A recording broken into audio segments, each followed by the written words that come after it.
Remain seated, court comes to order, back on the record. All right, we're back on the record in Hartfield versus Office of the Clark County Coroner, case A-18-768-781. Mr. Scrow, you get your opportunity now. Thank you, Your Honor. Your Honor, as this matter is evolving and questions have been coming up, we took a couple minutes, and I just want to supplement the record with a couple of items. First of all, much has been made about whether or not this right to privacy has traction in the face of the First Amendment. And as the court has pointed out, the First Amendment is not absolute. There's cases that support that. But I did pull up the Griswold versus Connecticut case. And this is found at 381 U.S. 479. It's a Supreme Court case. It's one of those very seminal cases where it simply states, while not explicitly mentioned in the federal Constitution, the right to privacy is a fundamental right guaranteed by the Constitution and, in fact, older than the Bill of Rights. And that's a U.S. Supreme Court case called Griswold. Then I found this case called Peckham versus New England Newspapers, and this is found at 865 F sub 2nd 127. And I want to read some of the language from this opinion because it touches on the assertion that, the media defendants don't have to say anything about what the story is, what the reporting will be, et cetera, et cetera. And there's something called the newsworthiness defense. And this is raised by media defendants in cases when they assert that they have a significant public interest, or it's in the public's interest to report on things that are otherwise sensitive. And I would like to read for the court what this newsworthiness defense is about. And it states, the fact that a publication of otherwise private facts is not actionable because it is newsworthy, i.e., that the publication touches upon a matter of legitimate public concern, reflects a determination that an individual's right to privacy must sometimes yield to the right of the public to be informed on certain issues and the right of the press to remain free and independent. As the First Circuit has noted, even if the private fact is not itself newsworthy, its publication is still protected if it has substantial relevance to or any substantial nexus with a newsworthy topic. And they cite a case called Riley at 292 F 3rd, First Circuit 2002. As defendant points out, a finding of newsworthiness here could shield it from liability from plaintiff's tort claims. They cite another case. Nonetheless, the extent of the authority to make public private facts is not unlimited. And they cite the Second Restatement of Torts. They cite a case called Cox Broadcasting versus Cohn, C-O-H-N, 420 U.S. 469. And here's the language from the Cox case. In the sphere of collision between the claims of privacy and those of the free press, the interests on both sides are plainly rooted in the traditions and significant concerns of our society. The line to be drawn when the publicity ceases to be the giving of information to which the public is entitled and becomes a morbid and sensational prying into private lives for its own sake.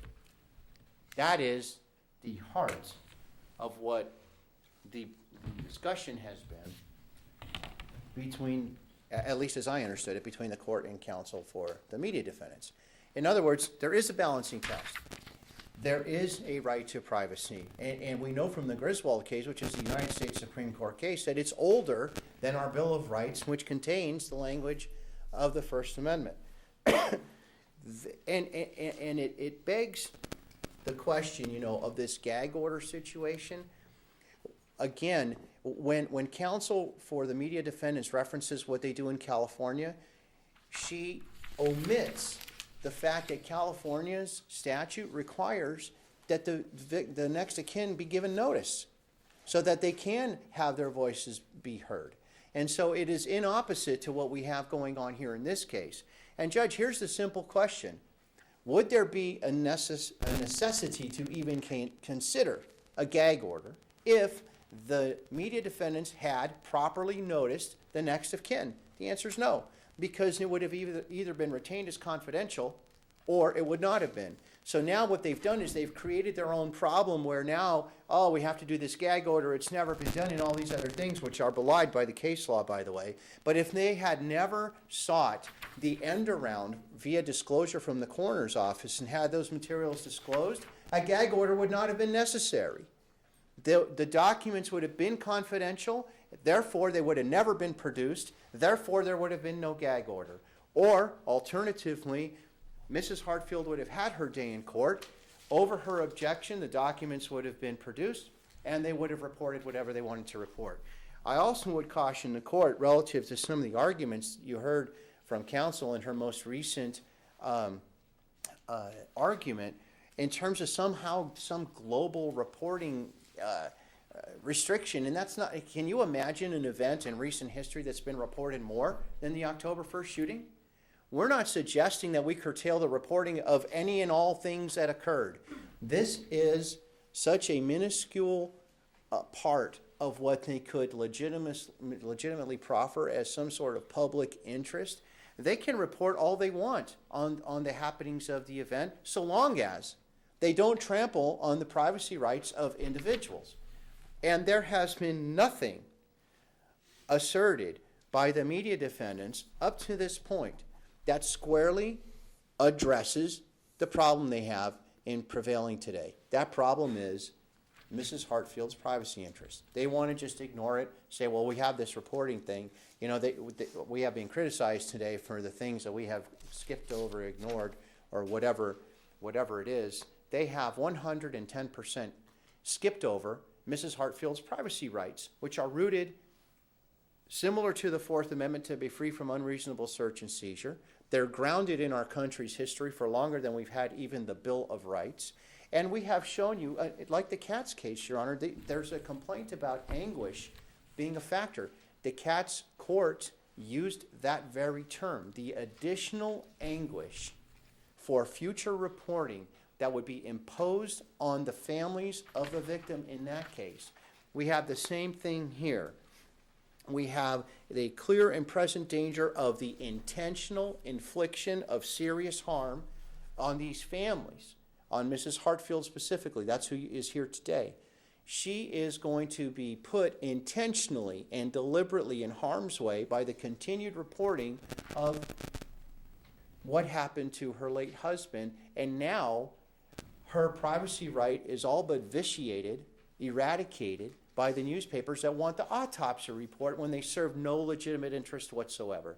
They're still, we've been here since 9, 2.5 hours worth of argument almost, and not one utterance of what the legitimate privacy interest is that needs to be developed or protected with an eye towards disclosure of those autopsy reports. And I would submit to you, Your Honor, that silence is deafening because they don't have a reason.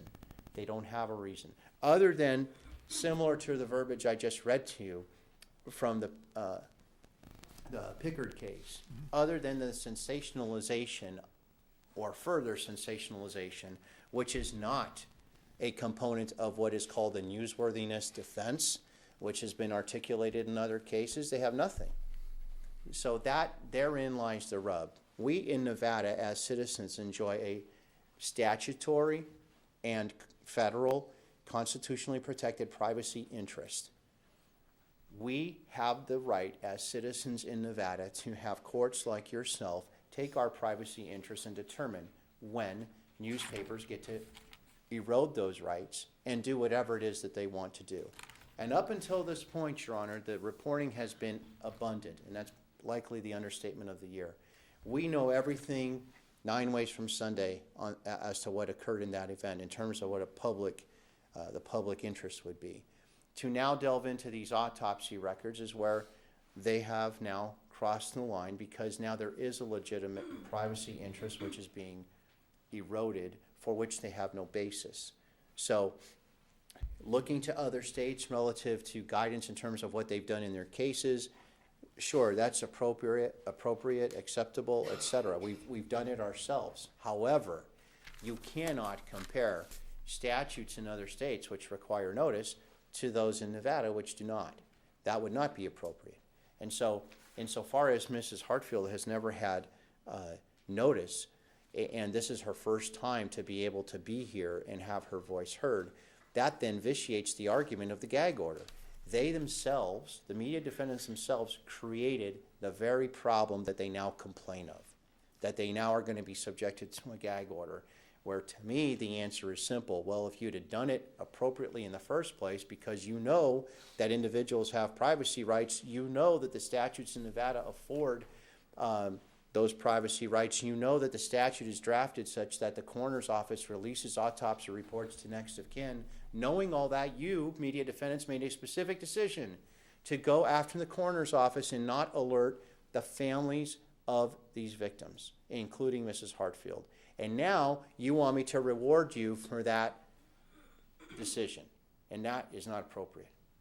And I know that the court had some inquiry or some question it had of me, and I don't know if I've addressed it in my comments. You have. You've addressed all my questions. Thank you. Thank you, sir. All right, Ms. McCletchie, you are next.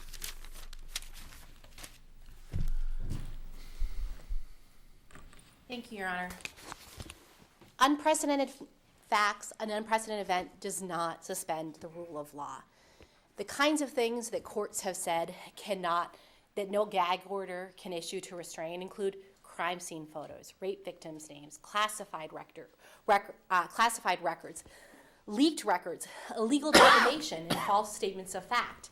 In fact, the case that Mr. Scrow was going on about, the Peckham case, has nothing to do with the question here, which is whether the court can issue a gag order to restrict speech. That case dealt with libel and whether or not that newspaper, based on Mr. Scrow's own words when reading that case and based on our quick review of it over there, had nothing to do with whether this court can restrain speech before it happens, but rather dealt with whether or not you can sue a newspaper for libel or invasion of privacy. In fact, they have the burden today, and they have not established that there is a privacy right with regard to the documents as produced.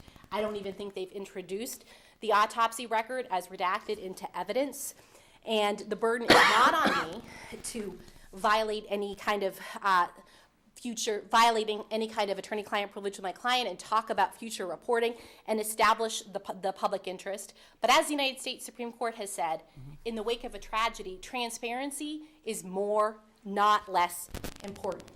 They have a heavy burden. The burden is not on me to explain why potential reporting is so important and so in the public interest that we shouldn't get a gag order issued against us based on the Nevada Supreme Court that we cited, court case that we cited and the court mentioned earlier. They have to show that there's a clear and present danger. They have to show that the relief they're seeking is narrowly tailored, and they have to show that there's no less restrictive means. They also have to show that the relief, this court can't gag the media without showing that that relief would be effective. It necessarily wouldn't be effective because they can't unring a bell. They can't take down stories that have already been done. With regard to the clear and present danger, they haven't pointed to any privacy violations that have occurred. They say that we shouldn't be able to go through these records. The media has gone through these records and has already reported on them. While Mr. Scrow thinks he's developed a mechanism for the reporters to figure out who's who, it's just not the case. They haven't figured out who's who, and that's not their intent in any case. With regard to this idea that we have to have a gag order issued against us because we didn't go and notify every victim's family before we filed a Public Records Act. And Mr. Scrow pointed out that I failed to mention that the California statute requires notice and has a third-party standing. Nevada law does not require notice to anybody, Nevada, other than the governmental entity from whom you're trying to get the records, and does not have the privacy protections built into the law that California does. Whether or not Nevada law should require that is not an argument to be made in front of this court. It's an argument to be made in front of the legislature. And the court can't write new law because the facts of this case are emotional and because October 1st was an unprecedented event. They have not cited to a single case, Your Honor, that allows for a prior restraint to be issued to gag the media. The access has already been provided, so even if they did have standing to get a declaration under the Nevada Public Records Act that the autopsy record in redacted form, a record they haven't even presented to this court, and they certainly could have gotten a copy of that from the district attorney's office, they haven't, the question is moot because the records have already not only been obtained, but also already been provided. Your Honor asked if an injunction could issue to avoid pain. And while this may be a difficult thing for me to say in public in front of everyone in this courtroom, but the answer to that question is no. Free speech can be painful and ugly and but it's an important part of our fabric as Americans and a part of the Constitution. It has to be provided with the maximum possible protections, and there have to be the least possible restrictions. And we can't have courts carving out exceptions and saying, I think there is a privacy interest. And no court has ever said that a privacy interest can allow for a gag order. Again, the case Mr. Scotti pointed to, Griswold has nothing to do with the media, and the case that he pointed to about the Peckham case has nothing to do with a gag order. It has to do with whether or not a newspaper can be civilly held responsible for violating privacy or for things that it publishes.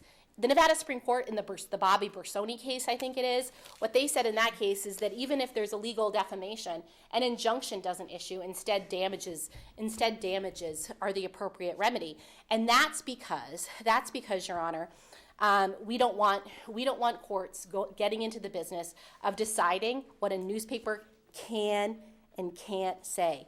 With regard to the idea that the information about the other media couldn't be obtained, Mr. Scotti filled this courtroom. He could have obtained information from Ms. Miller and Ms. Rayfelt about what other media outlets. He could have done a public request for the information even, and I'm sure they would have provided it right away, what other media outlets obtained this information. I've done other similar NPR requests. He could have had them here today. The fact that he hasn't done that goes to whether or not there is irreparable harm facing them, whether there is clear and present danger in any invasion of privacy. There is not, Your Honor. The records as redacted do protect any privacy interest at stake. Mr. Scotti says that we are trying to avoid the question about whether or not privacy applies. Again, they have the burden of explaining why an unprecedented prior restraint should be issued. But we have not ignored privacy. We did not ask for these, out of respect for the victims' families, we didn't ask for these records in unredacted form. We asked to receive them in redacted form. And again, you also, if the court is going to engage in an NPRA analysis, which I think is moot at this point, Your Honor, all they have is hypotheticals and speculation. Emotion is not evidence. There is not a preponderance of the evidence that there is any kind of clear and present danger to any kind of privacy interest at stake. And with regard to the equal protection argument, it's also a fairness argument. You can't say, two of the media outlets you bother to name in your suit, I'm going to tell them to never talk about these autopsy reports and give one of them back, but all the other media entities and everybody else who's got them gets free reign. That just wouldn't be right, Your Honor. This isn't a matter of we can figure out the privacy issue, we can make ourselves feel good, and we can protect the privacy rights of families of victims of October 1st and figure out the details later, because the details do matter, Your Honor. And even in the wake of a horrific tragedy, the First Amendment applies, and the relief that they've sought is unprecedented, and they have not established the heavy, heavy burden in getting a court to tell the Review-Journal and the Associated Press what they can and can't say and what they can do with documents that they lawfully obtained, Your Honor. Thank you for your argument. Thank you. Thank you, all counsel, for your argument. Did the coroner's counsel wish to add anything?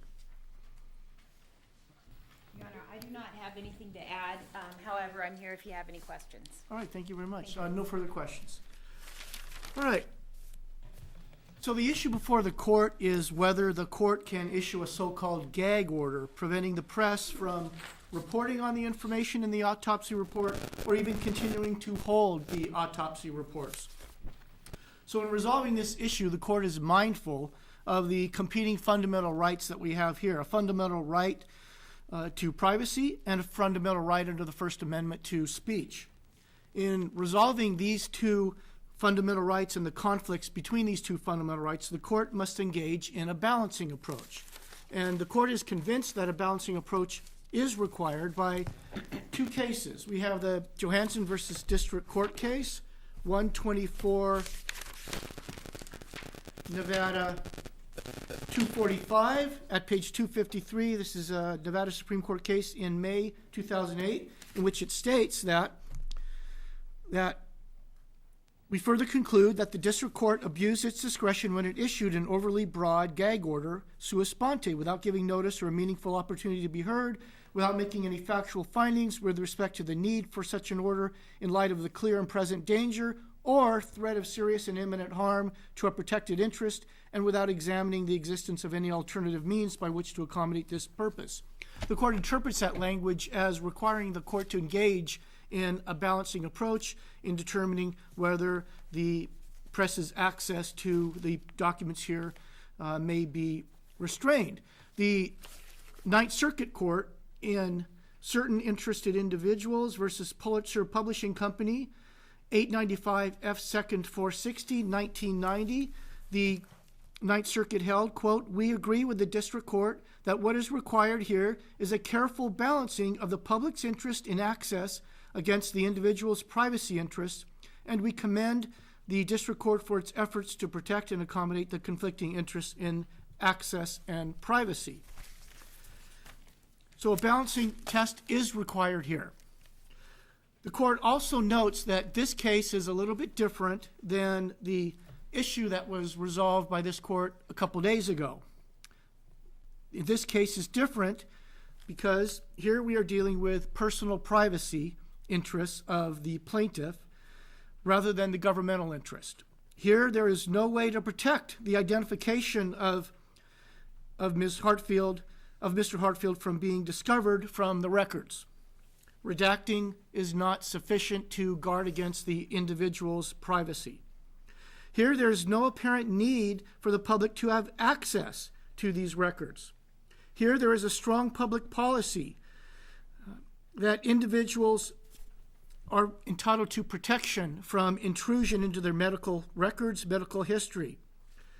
That is supported in part by the coroner's counsel, who came forward and explained the principles of the coroner's office in exercising some degree of control over the dissemination of the autopsy records. Here we also have to be sensitive to the grief that the victims and victims' families are suffering here.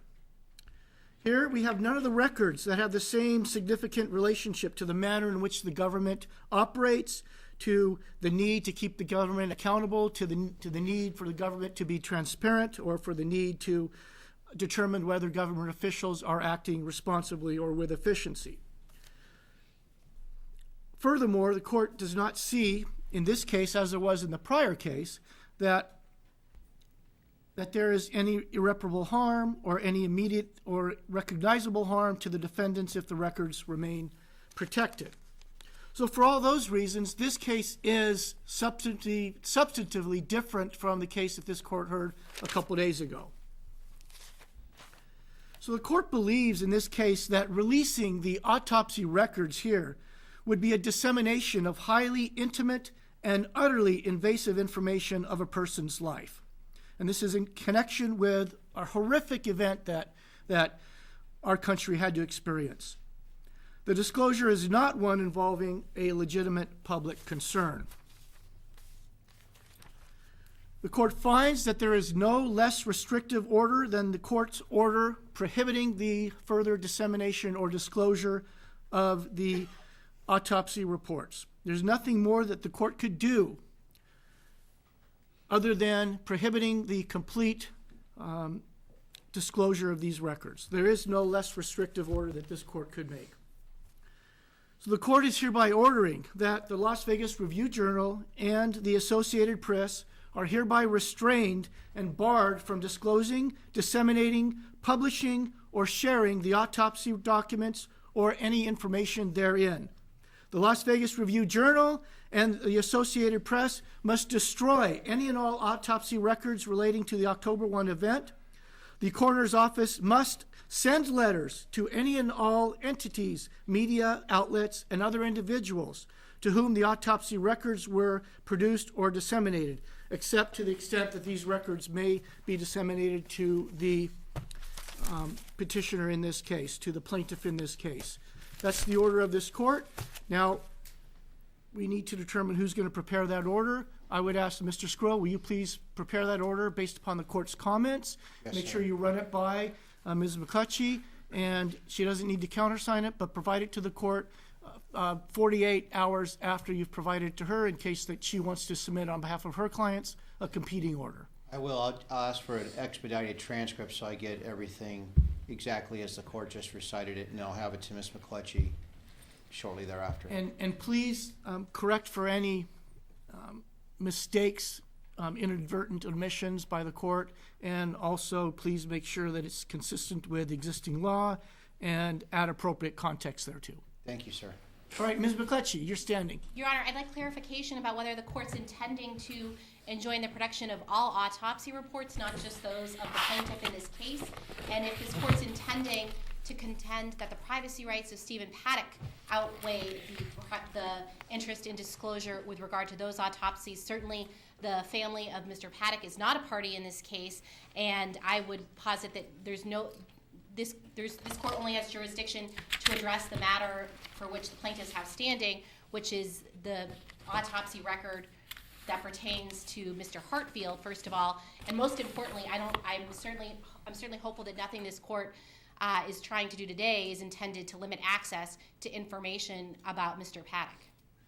It's not this court's intent to limit the access that the press already has to information regarding Mr. Haddock, and it's not the intent of this court to preclude the press from publishing any information that it had, notwithstanding the production of the autopsy reports. So if you independently had the information separate and apart from the information that you gleaned in the autopsy report, the press can certainly report on that information. So, to be clear, Your Honor, is it the court? We have not received the Paddock autopsy reports because while Mr. Scrow made clear that it was not his intention to delay the production of those documents, it was the interpretation of the coroner's office that this court's temporary restraining order barred production of those records. I don't think there's anybody withstanding to assert any interest with regard to any autopsy records other than Mr. Hartfield, but I'll argue most vociferously about Mr.